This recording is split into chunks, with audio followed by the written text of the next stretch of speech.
apokalipsis ni Hesukristo na ibinigay ng Diyos sa Kanya upang ipahayag sa Kanyang mga alipin. Sa makatwid ay ang mga bagay na nararapat mangyaring madali, at Kanya dala at ipinaalam sa pamamagitan ng Kanyang anghel sa Kanyang alipin na si Juan,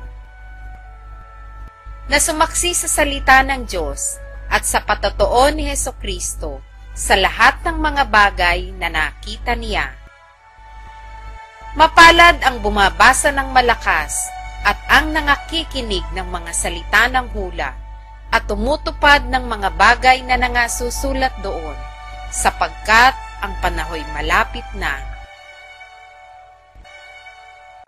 Si Juan sa 7 iglesia na nasa Asya, biyaya ang sumainyo na wapaang mula doon sa kanya na ngayon at nakaraan at darating, at mula sa 7 espiritu na nasa harapan ng kanyang luklukan. At mula kay Hesukristo na siyang saksing tapat, na panganay sa mga patay, at pangulo ng mga hari sa lupa, doon sa umiibig sa atin, at sa nagkalag sa atin sa ating mga kasalanan sa pamamagitan ng kanyang dugo. At ginawa tayong kaharian, mga saserdote sa kanyang Diyos at Ama, sumakanya nawa ang kalwalhatian at ang paghahari magpakailan-kailanman siya nawa.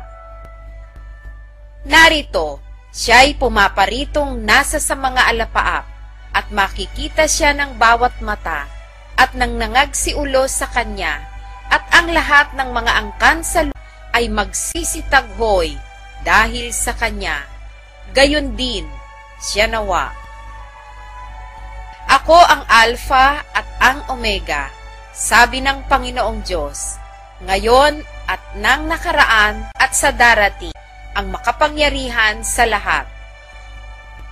Akong si Juan na inyong kapatid at inyong karamay sa kapighatian at sa kaharian at sa pagtitiis na kay Jesus ay nasa sa pulo na tinatawag na Patmos dahil sa salita ng sa patotoo ni Jesus.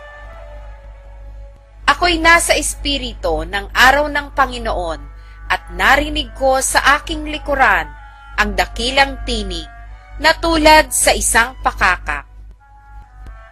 Nagsasabi, ang iyong nakikita ay isulat mo sa isang aklat at iyong ipadala sa 7 iglesia, sa Efeso at sa Smyrna at sa Pergamo at sa Tiatira at sa Sardis at sa Philadelphia at sa Laodicea. At ako'y lumingon upang makita ang tinig na nagsasalita sa akin. At nang ako'y lumingon ay nakita ko ang 7 kandelerong ginto.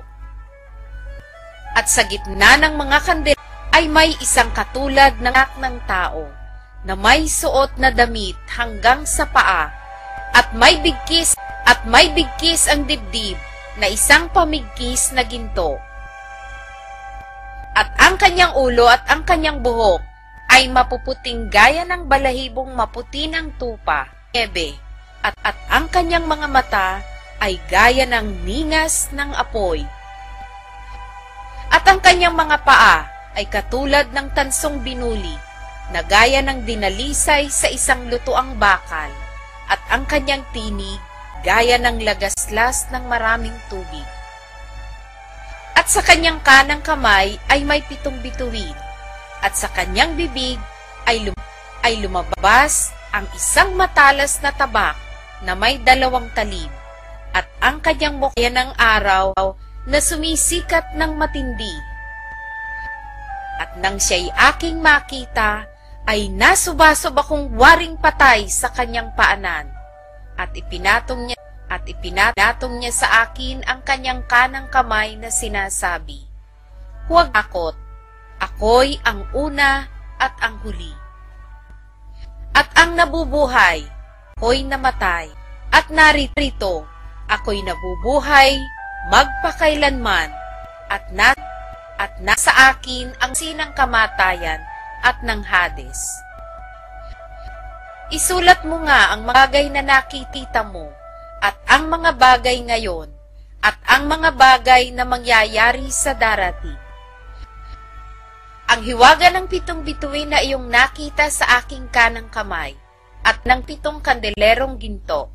Ang 7 bituin ay ang mga anghel ng 7 iglesia, at ang 7 kandelero ay ang 7 iglesia.